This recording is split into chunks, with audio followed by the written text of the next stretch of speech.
Good afternoon, everybody. Shall we start? I mean, we still have 2 minutes, so we are slightly ahead of curve, but maybe that would be to the benefit of the side event.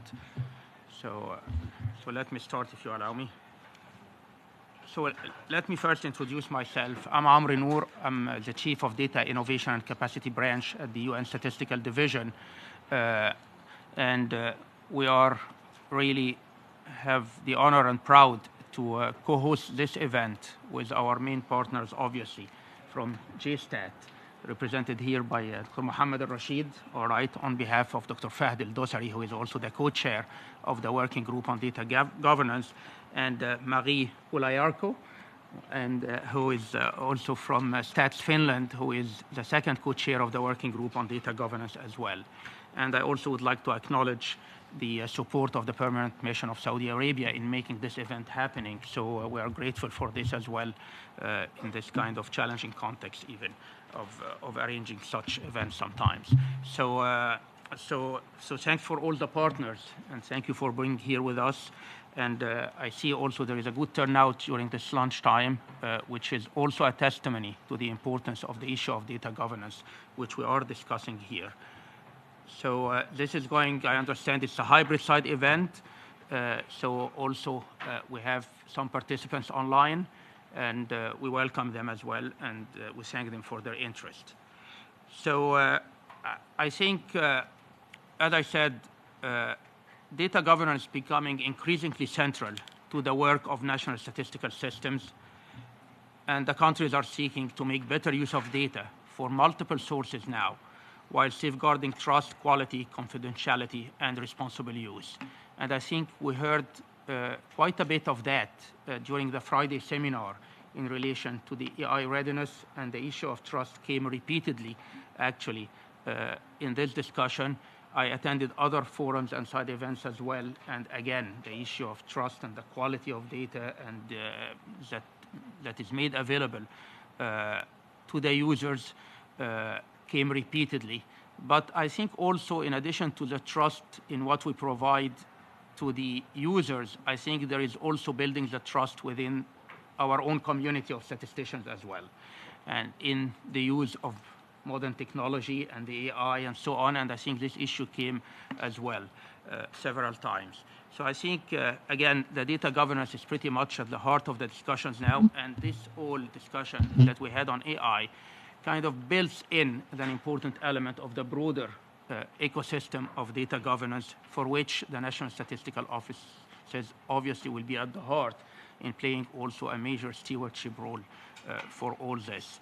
So again, that brought us back to the data governance, which is about having clear rules, and standards so that data can be accessed, shared, managed, and protected in a responsible and secure way.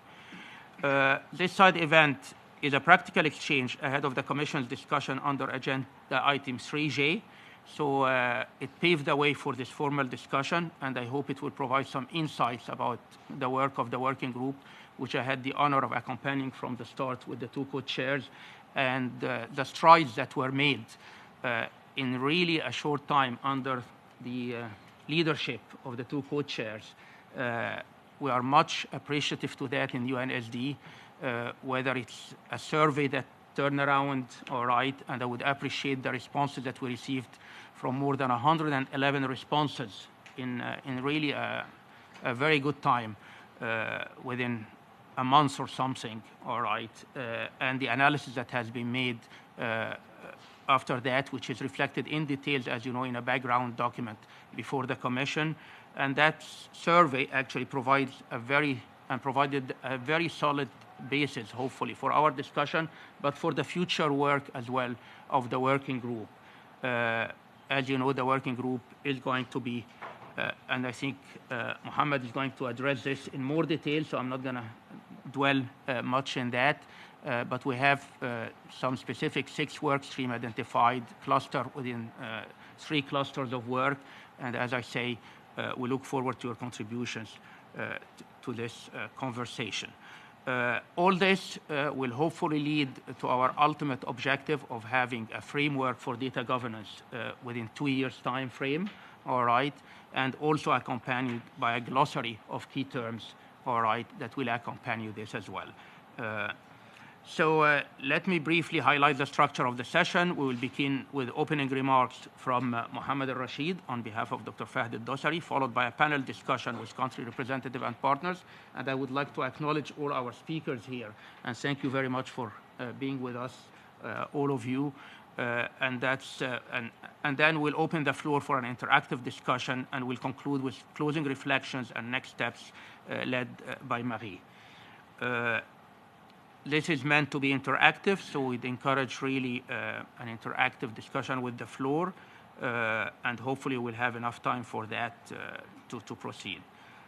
And of course, we would encourage concrete interventions and short interventions to that purpose.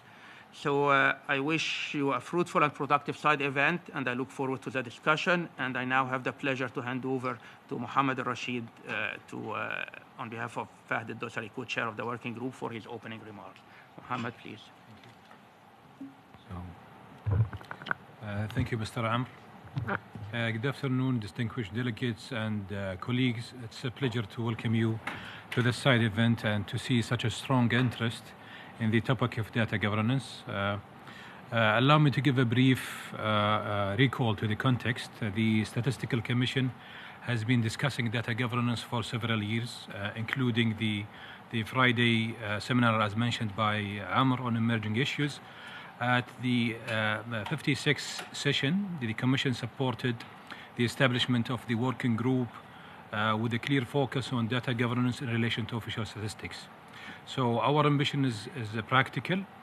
The Commission asked us to help the statistical community speak more clearly about data governance, learn from country experiences, and propose a way forward that supports national statistical offices. So our focus in the working group is specific. We look at data governance from perspective of national statistical offices and other producers of official statistics.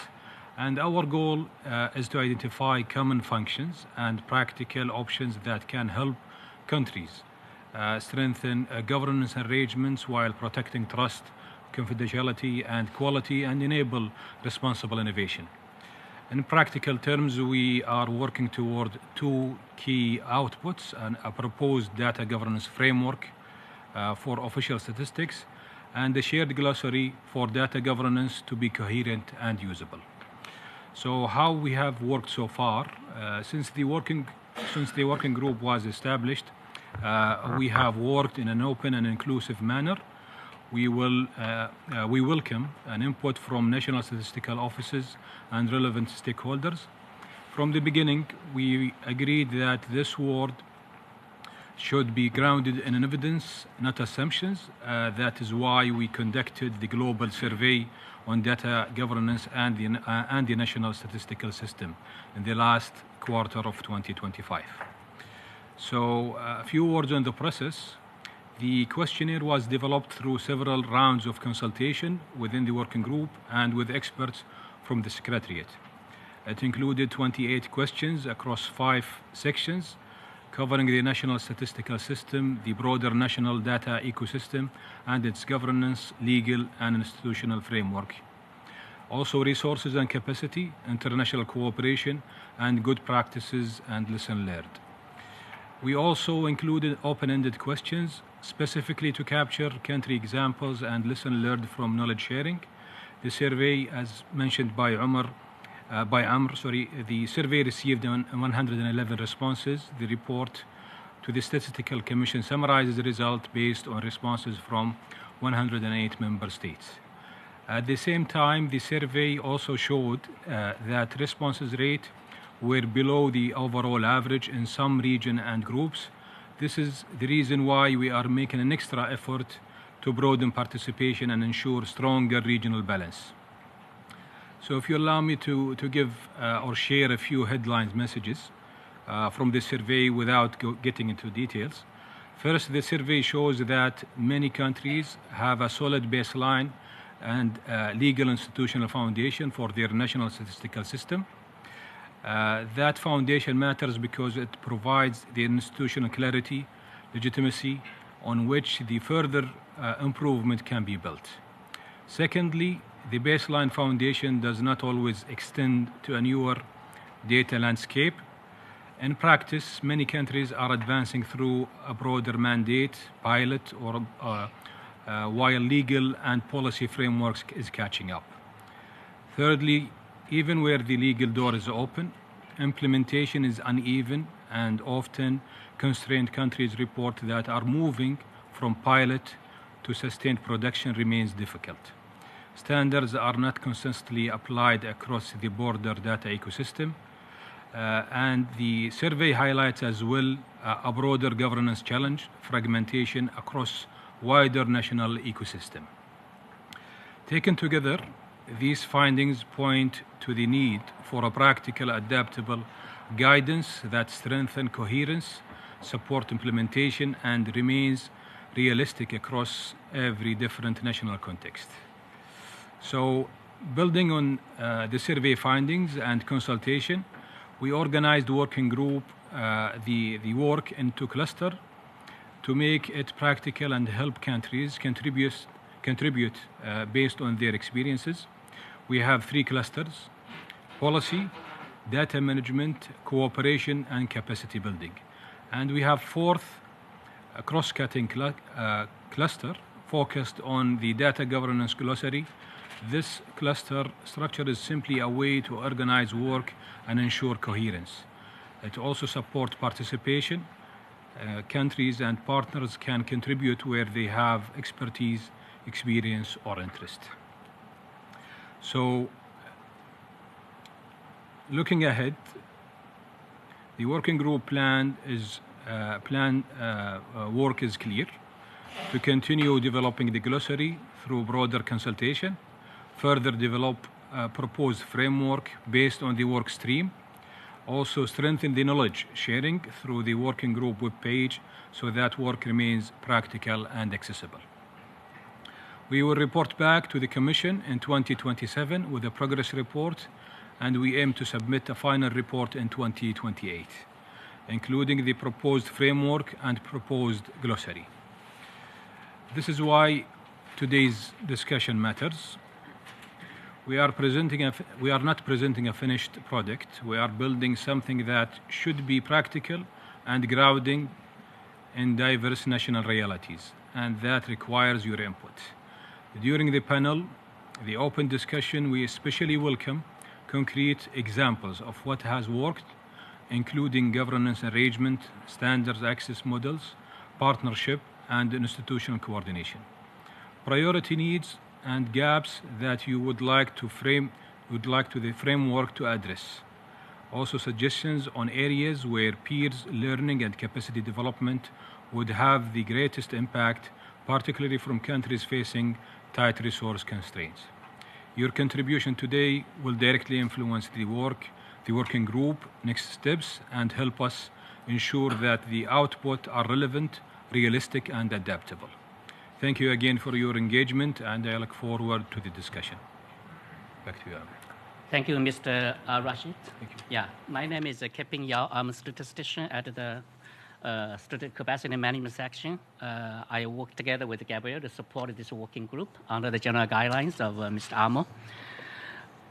This panel discussion, the main purpose is to hear the practical national experiences and gather inputs that will directly inform the working group's next steps, including the development of the data governance framework and the glossary. So we are very honored to have 5 panelists to share their experience. And we have Mr. Muhammad, our Mr. Fei from GESTAT, and also we have Mr. Ko, the chief statistician from Singapore, and we have Mr. Ivan from Statistics Rwanda, and we have Marie, which also is our one co-chair for the working group, and we have Mr. Maluluke from the Statistics South Africa. I will direct one question to each panelist at one time, and you have 1 minute to 2 minutes to address for each question. Yeah. So also before we start, can I invite our panelists to make a short 50 seconds introduction of yourself, about your name, your institutions, or institution, and your role in data governance, and also maybe one priority that you think is important. Yeah. How about we start from Ms. Sophie? Yeah. Is it green? Yes, yes. Assalamu alaikum jami'an. My name is Mohammed Al Misfer. I'm the General Supervisor for Data Management and Governance in GSTAT. I'm looking forward to hear the panelists and how we can contribute. We're very effective in data governance alongside the data management. We have very good success stories in multiple cases, and we are honored here to present it as well.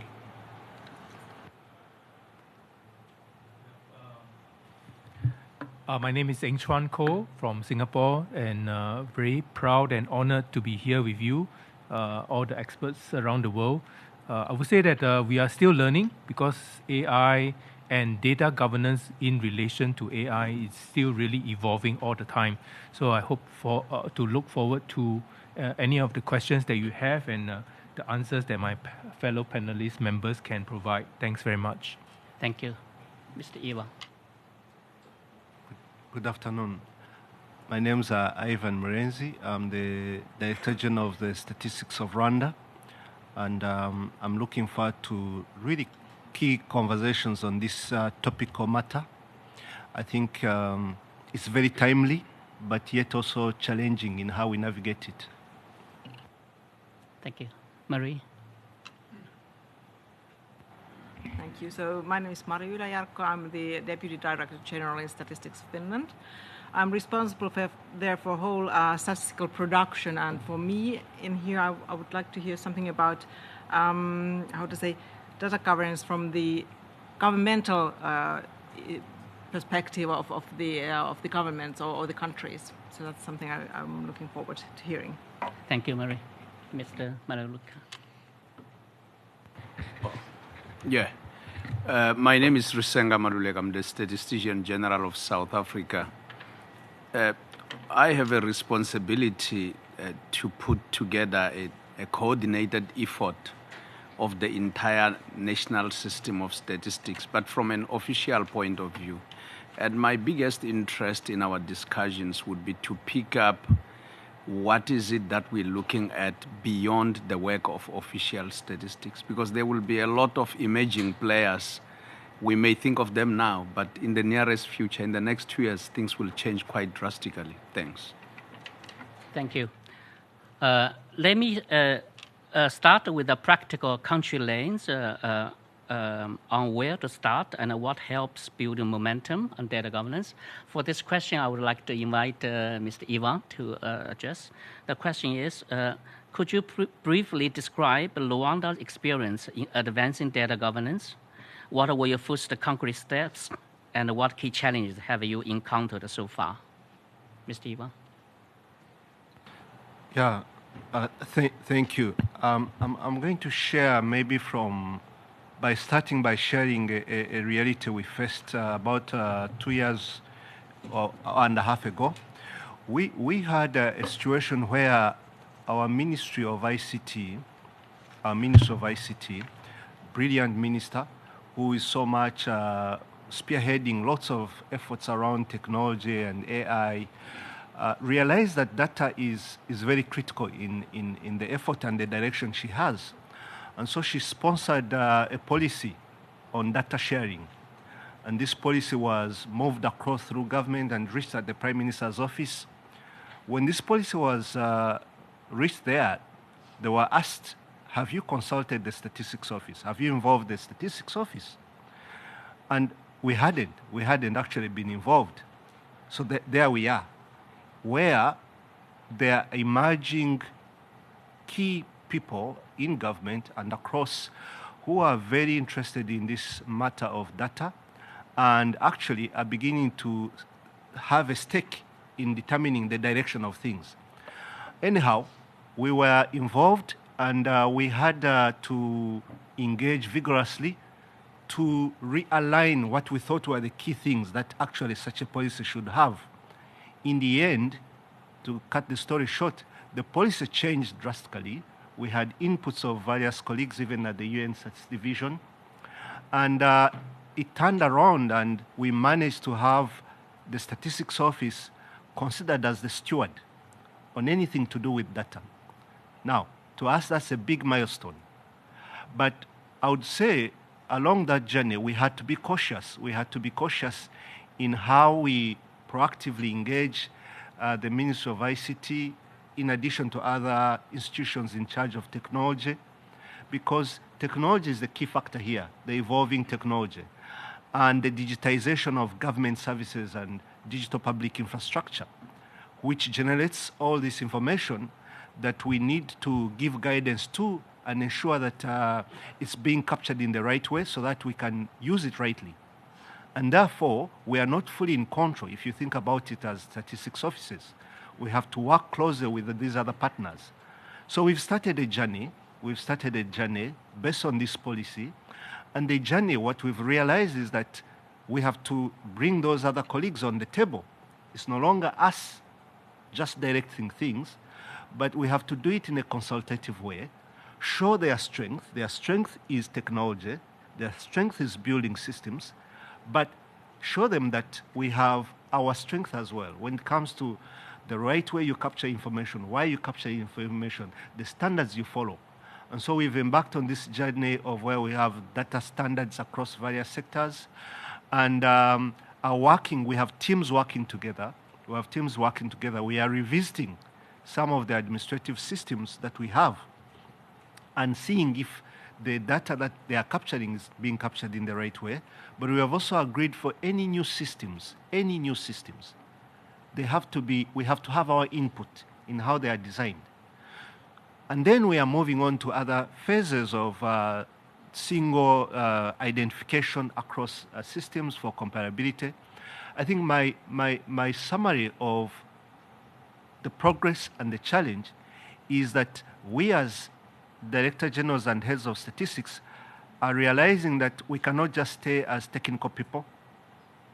We've got to rise up to know how to engage. I'm learning how to engage at various levels, go to the Prime Minister, knock doors, and make my case. This is something we used not to do, but we have got to be very equipped in how we engage proactively and not antagonize, but actually seek buy-in. And for you to have buy-in, you need to understand what you're saying and show that you are in control. Otherwise, when people see new weakness, then it's going to be a challenge. I'll pause for now. Thank you. Thank you, Ivan.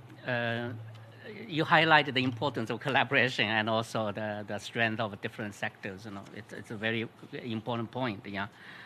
And also, I would like to, for my second question, I would like to invite Mr. Ko to answer. So let us talk about enabling environment, about the legal frameworks, safeguards, and how governance needs to adapt as data and technology evolves. The question is, that with administrative data, big data, and AI, augmented data becoming more common, are current laws and the governance frameworks sufficient for both data access and data sharing? And also in today's fast evolving AI environment, what additional safeguards or enablers become essential? Yeah, Mr. Ko. Thanks for the question. So just let me start with the overall picture for NSOs. We hear today, this morning, that trust is really very important. Official statistics, the data producers, the data that we have for users, how do we maintain this trust, especially when there are many more data players around? One of the ways that we can do this is through legislation, through the mandate.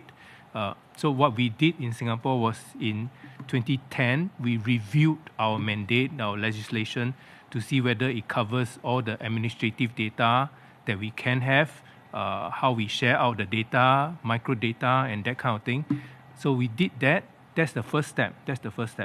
in 2018, there was this Public Sector Governance Act.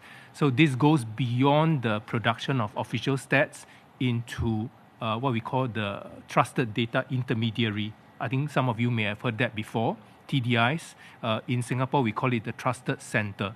And what the Trusted Center does is that it takes all the data streams for all the administrative agencies.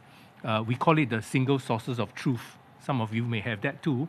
And it comes to us as a central integrator. We use the data ourselves in official stats, so it comes through here. And we also share out the data from the Trusted Data Intermediary. So this model actually works for us very well under the Public Sector Governance Act, which we set up in 2018. So we operate under two legislations now, the Statistics Act for official stats production, which is still a very secured, protected, confidential kind of approach that we have, microdata anonymized, and we also operate under the PSGA, Public Sector Governance Act, which takes all the administrative data and serve out the data for a citizen-first approach. So this is where we can actually enlarge our mandate as NSOs. So I'm not going to talk about AI because AI is another additional dimension that I think we have to take care of, which we have discussed these few days, and we will continue to discuss more. It's really a growing field, and I think it's not going to go away. And I think I'll just leave the answer here. I think you have a second question, so I'll take care of that in the second question. Thanks. Okay. Thank you. Your comments are very important. That also help us to clarify what must be in place to enable innovation and while protecting trust. So building on that, let us move from legal foundations to how governance is organized in practice across institutions. I want to invite Marie to answer one question. The question is, many countries increasingly depend on government registers. In practice, how is the governance of government registers organized? Who owns that? Who is responsible for stewardship? And how are access and accountability managed across agencies? Thank you, Kiping. This is something that I've been wondering a lot, that if countries have this kind of good data governance and who's responsible for developing registers. In Finland, we are one of the countries in the world where we have more than 200 registers in governmental sector. And that is something that we've been wondering, that how on earth we've been able to build such good register-based data without any kind of anyone looking after that it's not, no one's doing parallel work or overlapping, but each of the governmental organizations have their own tasks. And we as a statistical institute, we've been able to enjoy that work that the other governmental agencies have been doing, and that's something that we always do, and we do consulting that I would say that I would feel that statistical offices are not those places where we build the registers, but it's for the other purposes, so that way the registers are in good hand. And then we come to think that when we build new registers, we could in the country see that who needs that kind of information. And I have a good example of that from our country, which is incomes register, where the tax authority, they wanted to build the incomes register for taxation purposes, but knowing that there are so many other governmental organizations and private sector organizations as well who need that information on people's salaries and wages, we had really big project so that we coordinated what kind of information each one of these us needs. And that building goes on. It's not once in a lifetime work, but that's sort of thing that we are thinking that we need in countries cooperation in building registers and for multi-purpose needs. But that comes to the second question I'm sure you have for me, so what we do then. But that's kind of thing that we have to think. And this, what we've achieved, has been done without governmental-wide data architecture. But I would say that if some country starts from almost nothing, then that would be advisable to use. So I'm a big fan for architecture work. But that comes with the data governance. I would say that architecture is well behind that. Thank you. Thank you, Mary, for sharing a very kind of concrete illustration of the governance in day-to-day operational terms. Yeah. Let us now focus on the challenges that many countries have raised, moving from policy-level frameworks to operational implementation. I would like to invite Mr. Armisa from GASTAT to answer this question. The question is, in many countries, data governance frameworks exist at the policy level, but implementation is still fragmented and interoperability limited. How can NSOs move from policy frameworks to operational governance at a scale, and how has GASTAT approached this transition? Thank you. Thank you. Indeed, this is an important question, how we move from data governance to a practical work that everyone is really needed. I think we approached it in multiple ways. One of them is really ensuring that we're aligned with the National Data Management Office, which is to make sure that we all as a government entities have the right standard and approaches in that sector as well.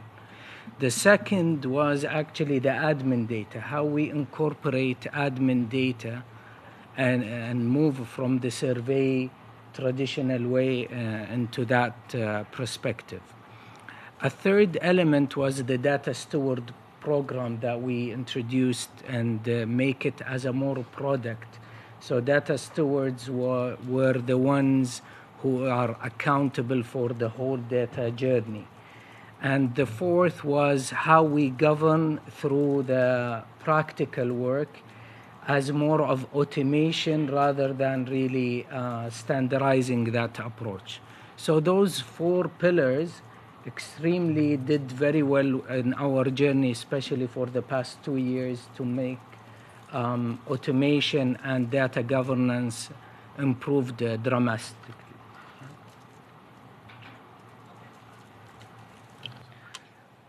Thank you. It's very helpful to inform us what we can do to turn in from the policy level to the implementation.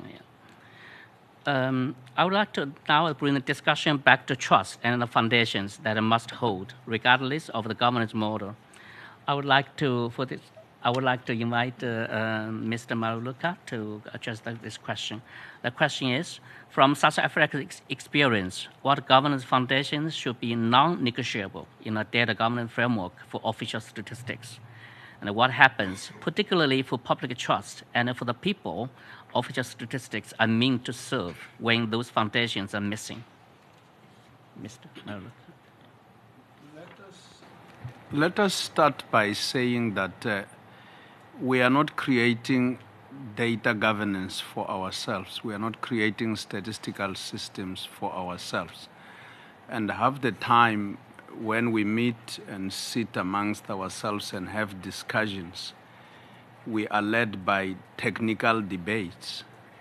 But when we deal with issues of trust, it is about the life that is beyond the work that we do. And the issues are not technical, but rather institutional. And there are just a few things that I want to bring across. We need to look at enforceable mandates in data governance. Because without them, we can talk and have everything, but someone has to stand out there and enforce them. So we need to have an institution that deals with enforcing these mandates. The second issue is that we need to have a coordinated system. And such a system goes beyond the system of official statistics, especially in artificial intelligence and data that gets generated every day. How does data protect the most vulnerable people, the elderly, the young, the children and the like. And it's only through coordination that we will know where such data gaps are. If we do not have proper systems of coordination, we will find that some of the people that we seek to serve fall between the cracks. So in South Africa, particularly in the system of official statistics, we have strengthened our act to ensure that we coordinate better. But that is not enough. It's not enough because the whole issue goes beyond us. This third issue is the whole issue of interoperability of an infrastructure that we put in place.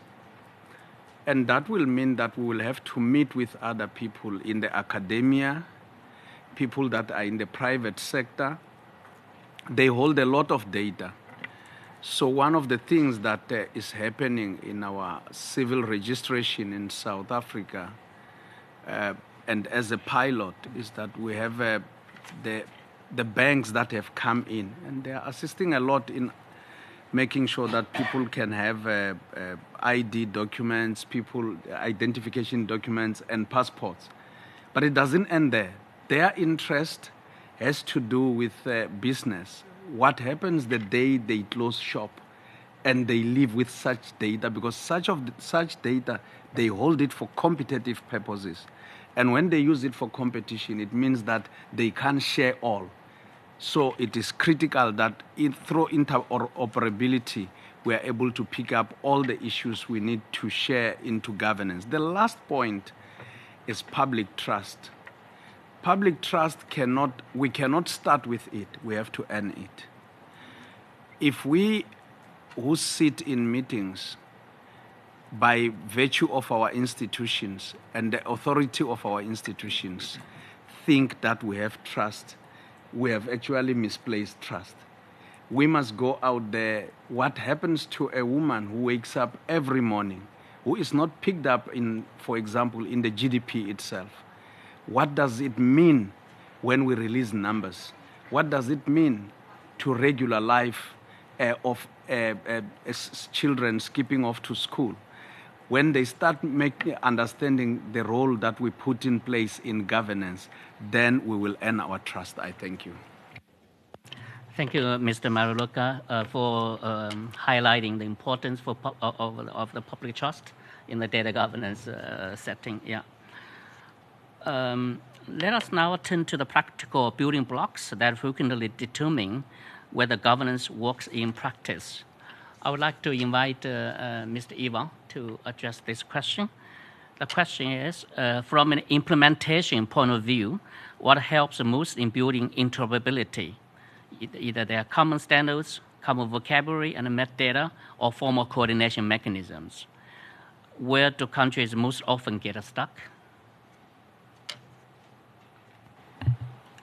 Yeah, thank you. It so happened that for us in Rwanda, this is something we are right now dealing with.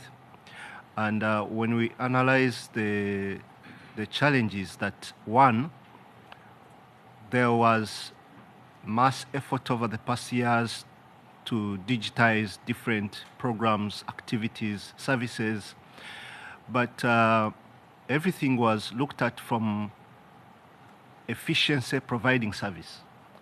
And the data aspect was not the priority at the time. So for example, a health system was set up to ease the provision of that service.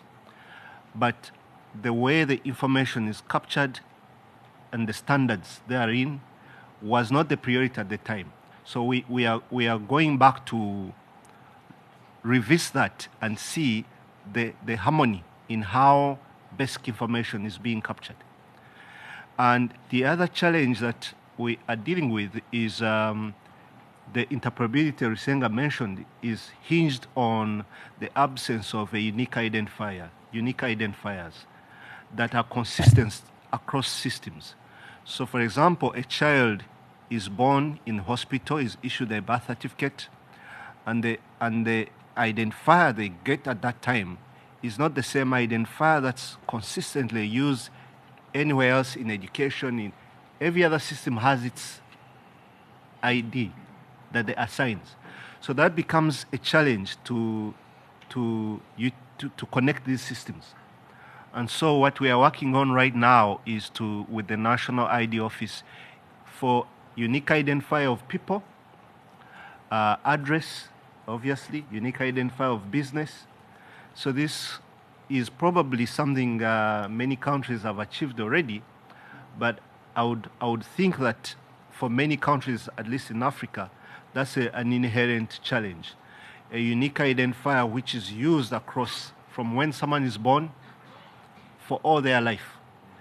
And I think that's something we are working with, which again takes me to the point I said earlier. When you find yourself in this situation, clearly you begin to realize that you can't do much. You can't do much alone. You need to be very considerate on how you engage all these other players, and more importantly, show them the value. To what you said, Risenga, I agree with you. What's in for them? Why should they see that this is important? And sometimes we have not gotten the best language, and maybe here in this great gathering, this is an area we need to maybe refine ourselves. How do we make a case? How do you speak to those? To understand our language, to understand the value of whatever we are proposing. And I think for us, it's a work in progress. Always taking things not just from a technical perspective, but actually more focusing on showing the value. So for example, right now, we have already started this conversation, and the national ID system is agreed with us. So we are working with them on a technical aspect on how, starting in this year, the birth certificate that is issued to a child born has an identifier, which will be the same identifier which the child keeps with. And now we are working also with the Ministry of Education in how that connection happens, that their system is based on the birth registrar, the registrar of birth, in terms of the same person being captured as the same person. So it's a work in progress, but for me, I come again to the idea of proactive engagement to see that the others come on board. We won't do it alone. Thank you. Thank you so much, Ivan. On this, Marie, would you like quickly share one practical lesson on metadata or vocabulary across agencies? Sure. It's something that it's not easy, I would say. And I have to say that we have trials in Finland about common vocabulary that it's open, and we need to be kind of open what kind of vocabulary we use. We have this. It's called sanasto.suomi.fi, so vocabulary.finland.fi would be the translation. And that's something that we try to put all the vocabulary that we are using in government sector. Such Finland vocabulary is not yet there, I have to say, because we have our own old system. But one thing is that we need to know about what we are talking when we talk with other organizations or other people. That's what was said already here. And that's one of the tasks that we have here, is to have the common vocabulary at the international level as well. It's not that we need that only at the national level. The other thing that we've been talking a lot is metadata, and that is something that I don't have any solutions for that. We haven't been successful with that. The closest we got in Finland was that we developed these data quality criteria it must be 2020s or something like that, and that was one of the tasks that was by the Ministry of Finance, and they gave us money to build that kind of criteria. But I have to say it's not a good story in that way, because we weren't successful with that one, because it needs a lot of work from all the organizations and their understanding that why we need these common things in government sector. So it's something that I wish I had more answers or better answers to that, how to do it, but it's like, it's not easy task what we are trying to do as National Statistical Institutes here. It's not in our hands only. We are not alone in the countries. Okay. Thank you, Ivan. Thank you, Marie, for sharing the practical insights that we can help shaping the useful guidance. Yeah. So now let us move forward now. Many countries are asking how governance must evolve as AI becomes more embedded in the production processes. Yeah. In this, I would like to invite Mr. Mr. Fei to answer a question. The question is, as AI becomes more embedded in strategic production and the wider data ecosystem, how must data governance evolve to safeguard quality and privacy, interoperability and trust, and how is GASTAT approaching this transition? I think this is an important question. AI cannot advance without data. And still the foundation of AI will remain data and how we can really introduce it in the proper way.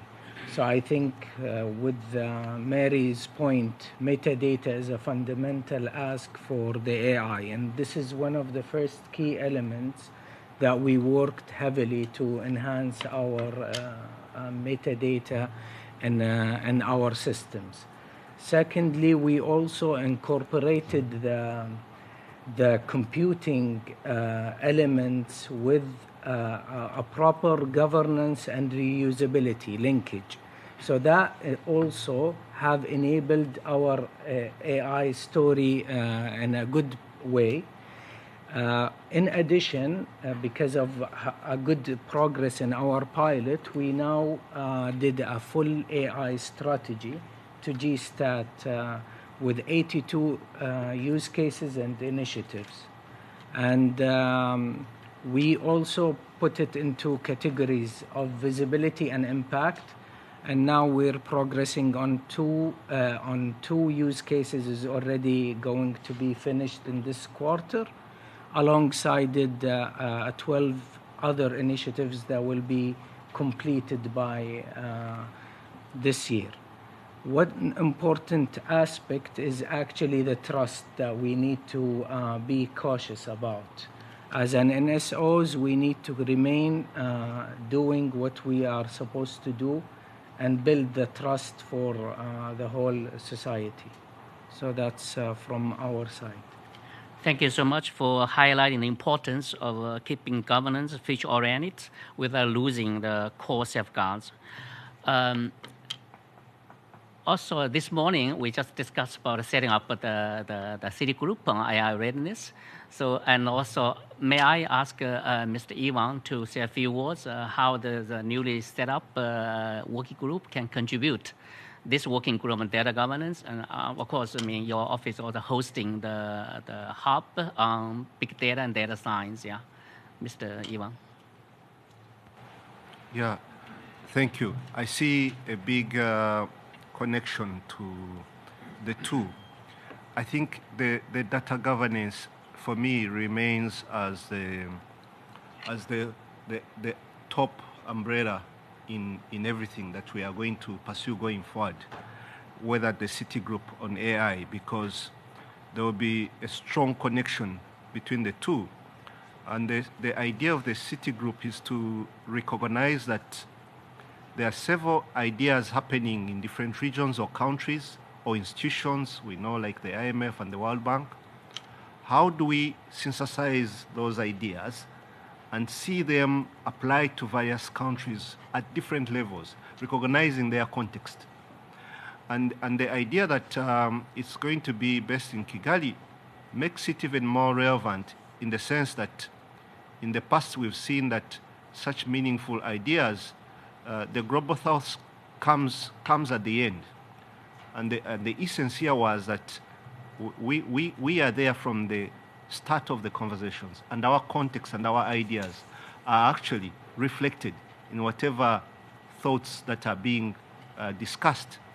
And that's why we've taken on this responsibility, but which we clearly recognize, as others mentioned. Risenga, I welcomed your thoughts earlier, that we look forward to the input of others, and we look forward to the guidance that comes from this group. in terms of the frameworks as you bring it out here.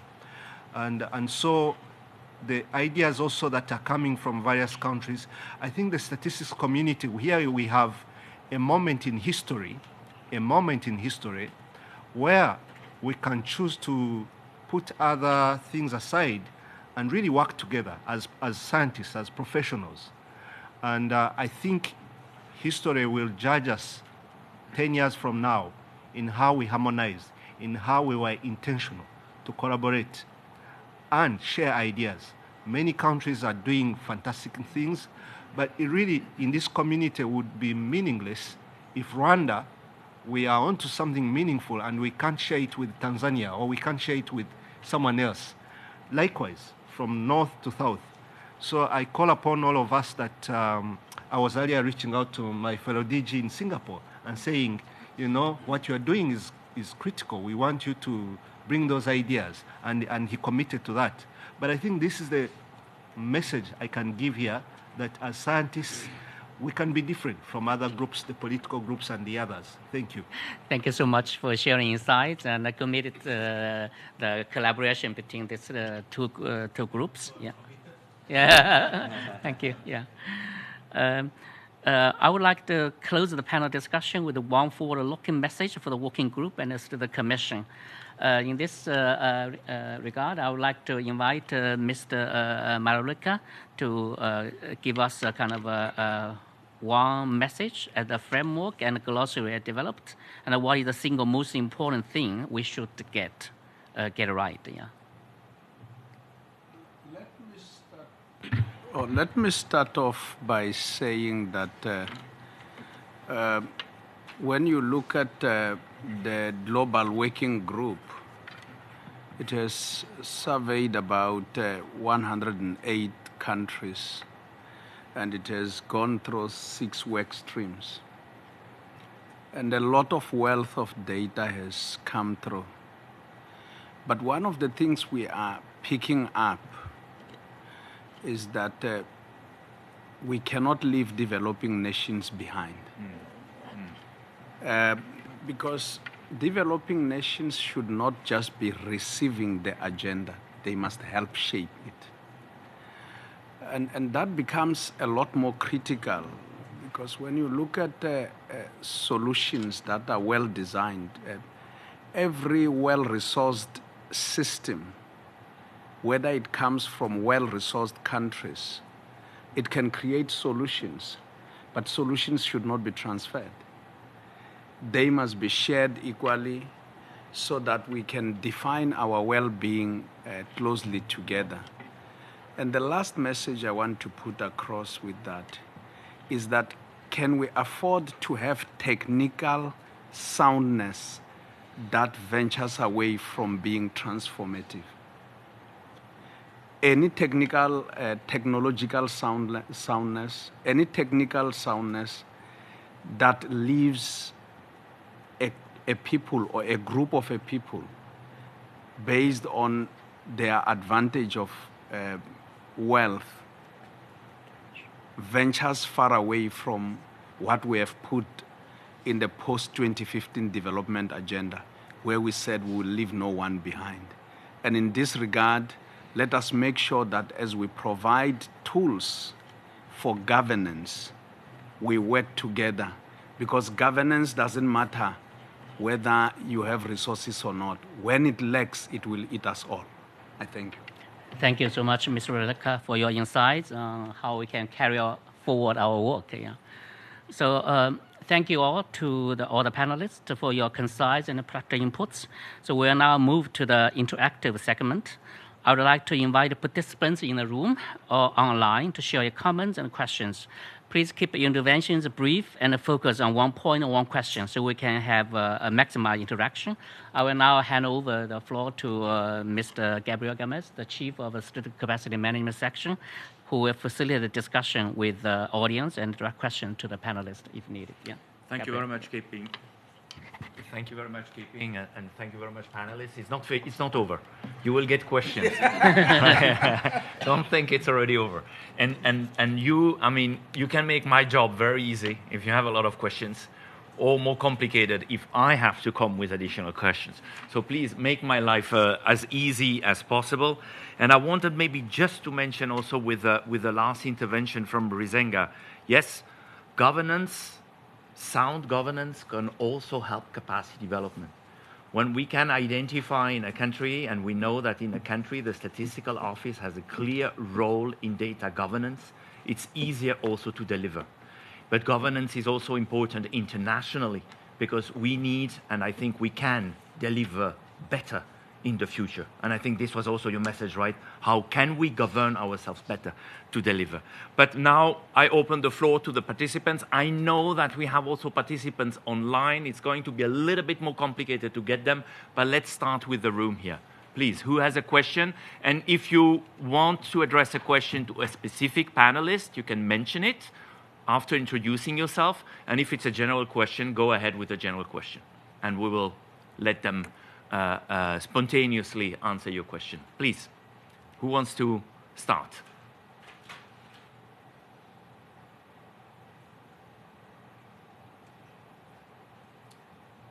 If no one wants to start.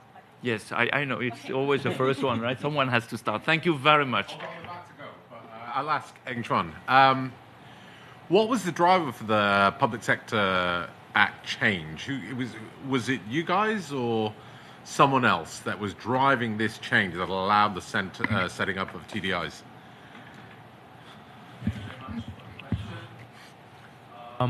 It wasn't us. It wasn't us. Sad to say.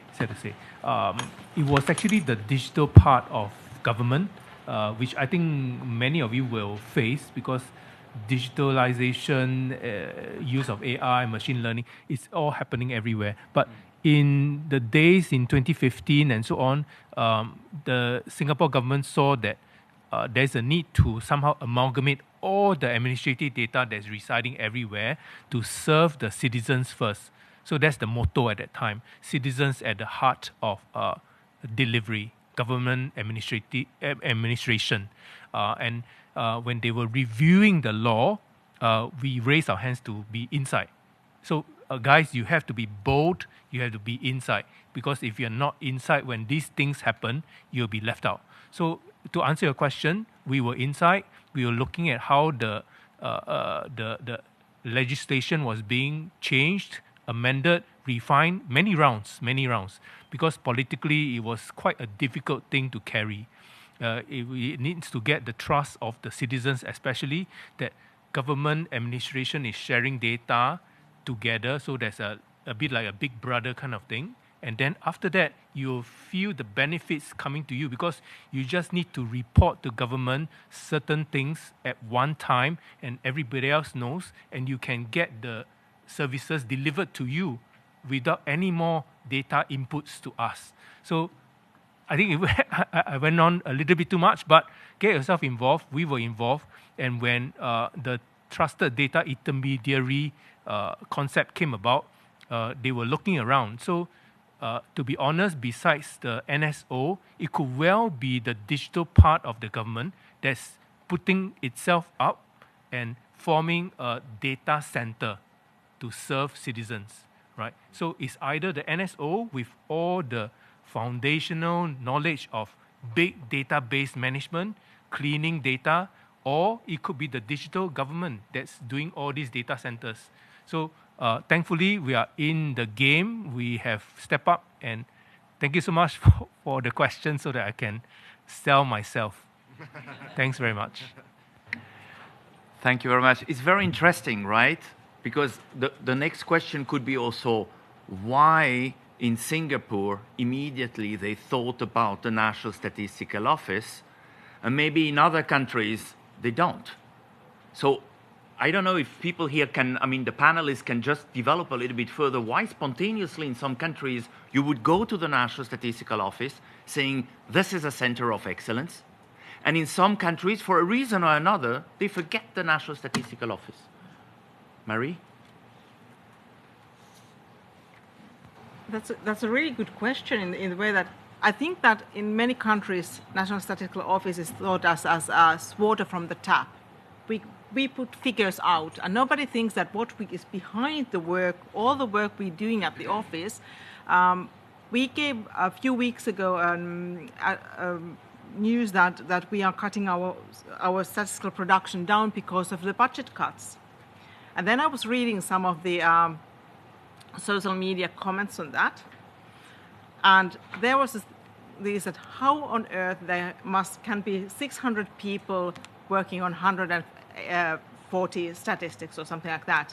And so people don't understand about our work and about what was said, that how much it needs to know how to work with big data sets. And we have to remind, and we have to be loud there that I've said that when we meet other organizations and parties as well, that if you think about anything, any policies, do take us there. So we know how to measure things, how to produce data for something, not only statistics, but other data as well.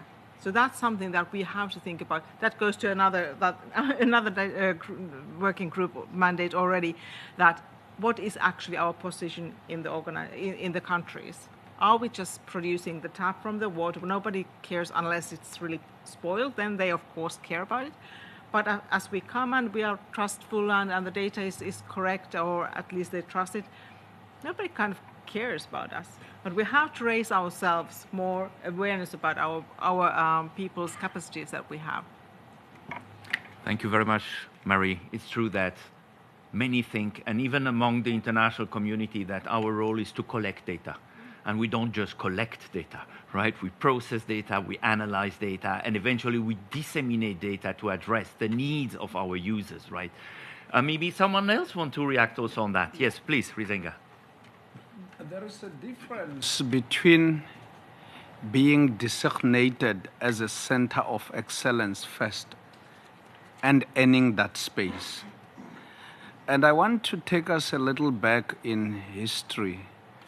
When personal computers were discovered, it was the role of engineers and mathematicians and computer specialists who emerged over time to be driving their development. But the banks took that over. Today, the biggest use of computers is within the financial systems. Now, with us as statistical agencies, it is known upfront that we have the know-how, and I think Marie has raised that point already. And the fact that it is already known, the fact that we have spent time in the last few decades moving from tables and all the numbers to create value in the statistics that we produce, and start addressing national issues of national interest, has actually earned us the space in the center of the milieu of things to be, as we have seen in Singapore, a center of national importance, or a center of national excellence. Thanks. Thank you very much. I don't know if someone else want to react on that. If not, I look at the room again. Yes, please, Stefan. Introduce yourself. Press the button. Press the button. Oh, yeah, okay. Yeah, I'm Stefan, and I'm an old director of statistics.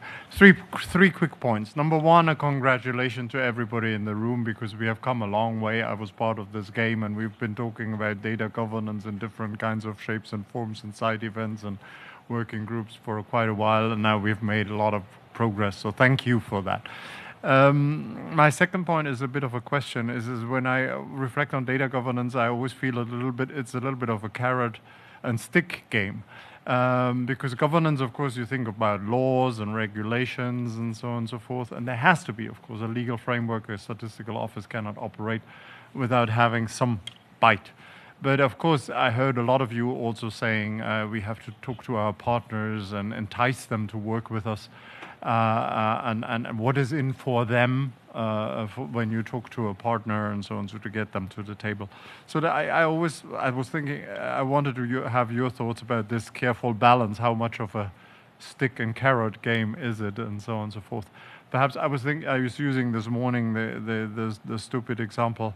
Ideally, the statistical office should say, we are organizing a big data party, and you are all invited, and bring your own bottle, but we are organizing the party. We are telling you when it is and where it is being organized and so on and so forth. But it is sort of the positive messaging to everybody around the table. Maybe it's because I'm retired that I'm thinking in these terms. And my last point is just a little making an obvious connection. Our friends from Saudi Arabia are in the chair here, and they are organizing the World Data Forum, and we are just thinking about the program for the World Data Forum. So I just wanted to remind all of ourselves, perhaps to ask the question, how can we use the World Data Forum to help these work processes? Perhaps we can have a working group meeting there, we can have an early meeting of a new Kigali group there, because November is also going to be the time where your next commission report, I know this game very well, is due. So, I mean, let's think about all together how we use the World Data Forum, which is also the platform where we explicitly bring non-statisticians to the table most effectively to bring all of this important work forward. So thank you. Thank you very much, Stefan. So basically, we are organizing the data, whatever, party, but we tell the others how they have to define the data, how they have to structure the data, how they have to produce metadata, and how they have to assess the quality. And funny enough, they do it. So, I mean, what do we need there? And this is actually leadership, right? If I understand correctly from your question. So we go a little bit further there. So how do we convince others to do all this work? Yes. Yeah, I think I like the analogy that you have used there. I want to respond to how we do that, but also to the World Data Forum. Maybe let me start with the World Data Forum. I think earlier in one of the discussions, we recognize that sometimes maybe we have talked to each other much and we are talking to the converted. We see the value. To what extent in the World Data Forum do we identify some of the key government stakeholders and private sector and actually arrange things in a way that we are talking to each other? So, for example, on a panel where you have people from Ministry of Digital, of IT, whatever you call it, it's not them talking to themselves. No, it's them talking with us. So a panel has, let's say, someone, minister, but also has a head of statistics, and there's that conversation going on. And more also orient the conversations not to be these high-level things, but more on the practical nuances of what's happening and the challenges. Sometimes I think also there are very many fancy words people go into and narratives, and in the end you cannot touch it, you cannot feel it. So how the conversations are really arranged, that they are more practical, they are speaking from real experience, that for me is what I could say. Now, to how we talk to the other people, I think it's always recognizing that where we are headed and where we are into, there's clearly a role for statistics and recognizing our limits and being vulnerable to acknowledge and say, look, actually we think you are strong here. You have this to bring on the table. Whenever we approach people that way and not sort of speak to them, but realize that, well, there's this which we have, there's this which you have, this is how working together can yield this. And this is the picture of what we see at the end. Sometimes we see it better as from a data perspective, and showing that this is how it will serve you. We are there to serve you. We are there to serve you, but we can't get there without this happening. And I think for me, that's what I'm realizing from my journey of how I go to speak to a minister and explain how what we are doing is ultimately going to make it more efficient, going to make it more better. But I need their input here, and I realize I can't do it alone. And I think that's my thought to that. Thank you very much. Please, Mohammed. Yes, absolutely, Stefan. Thank you for noticing the World Data Forum that we're hosting in November, and I think we definitely want to contribute much more. Back to most of the things, I think we all have the same mission as an NSOs to really establish a foundations of data and really mature. In Saudi Arabia, the vision of 2030 has given us opportunities, honestly, for consolidating data through our Sadaya, which is the foundation of data bank, of government data bank. And now we're really, let's say, advancing in that regard. We honestly see the challenges that we're hearing from everybody. And we would like to showcase our story. Alongside it, we definitely don't have everything correct.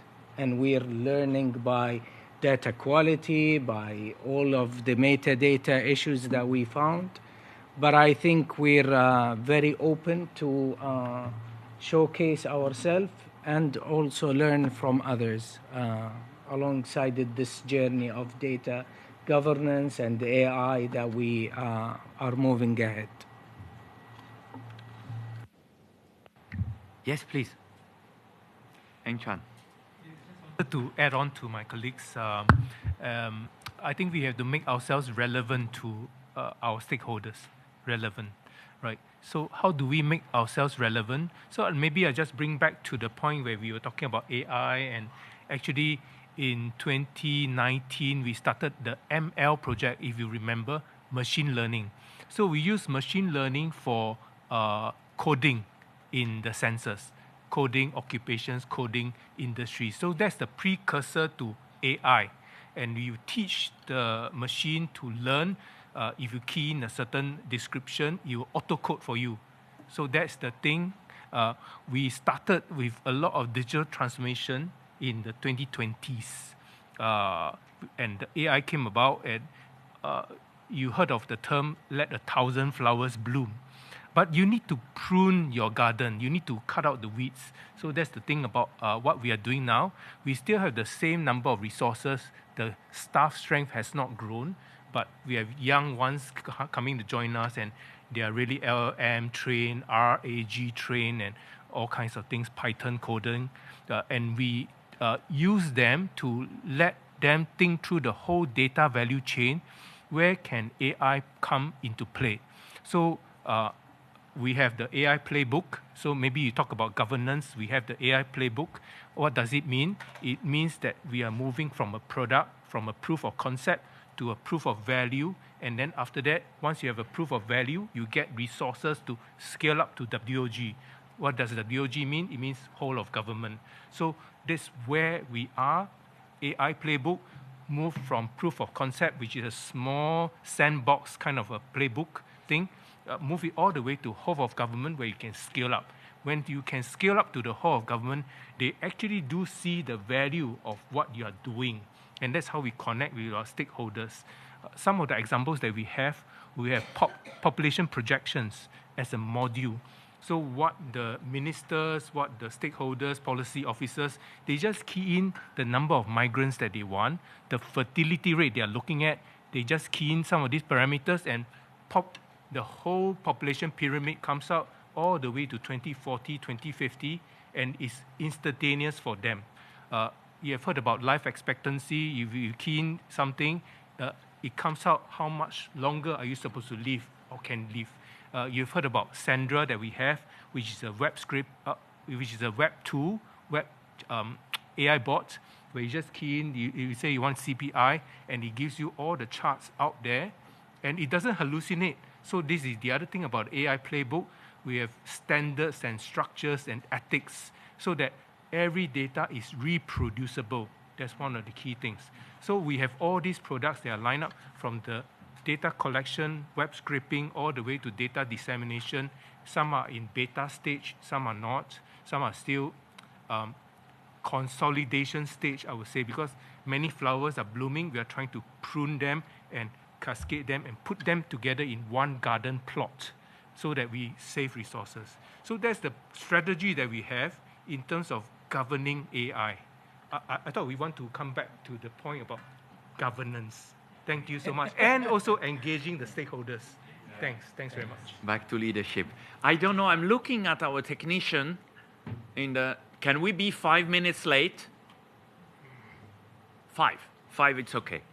Then I'm very sorry, but before giving you the floor, then we have enough time. Yeah. But very quickly, we have been discussing very much administrative data. Very much, all of us here. What is your experience with other data sources? In particular, private data sources, big data, satellite imagery, and so on. If maybe not all of you, but if a few can share a little bit the experience, right, to go beyond administrative data and try to discuss also other data sources. Who wants to? Ivan. Think of the satellite images. We have in Rwanda right now an institution in charge of space, and it's come up with an idea of analyzing satellite images to literally replace official data from surveys. So this is the proposal they've made. And the experience is that that's quite interesting. So we're in this meeting, they are talking to the Minister of Agriculture, I'm seated there, and I listen to all that. I see the ambition, but I see the lack of real appreciation of what that means in terms of producing all these indicators. So to your question, we have quite interesting cases that are coming up from the private sector or other government institutions which are proposing another way that they can be able to generate information actually needed. And the challenge is how you reason them from a technical perspective to realize the limitations of what they are doing, to realize the things they have not thought through when you talk of computing indicators. But it's an ongoing conversation. At this point, we have let them proceed, but engaged our staff. My expectation is that most of the things they have proposed won't work, but we didn't stop them. But we said, let's come along with them and be able to reason back after. But these are some of the challenges we have, Gabriel. Thank you very much. Risenga, please. And then we will go to Marie for the concluding words. One of the things we need to create is partnerships through which we can compensate instead of compete amongst ourselves, especially when we go beyond administrative data. But one thing we should appreciate is that the word big data, I think, gets very interesting because big data is not always very big. It just creates an anomaly. It's an amalgam of all the data that we are bringing together amongst ourselves as key players. So I think we must not move away from the space of discussions so that we can give structure, because some of the data that we'll receive creates structure for specific solutions.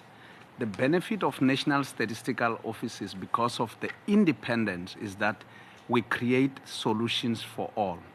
Otherwise, we will have a situation where we'll have what we call estimation bias, because people are looking only at the data that is within their space and they want to aggregate for the entire nation. I thank you. Thank you very much. And I would just, we will have to move now, but I think one thing is creating data solutions for all, leaving no one behind. That's a little bit the conclusion of this round of questions. And now I go back to, I go to you, Marie, for the concluding words.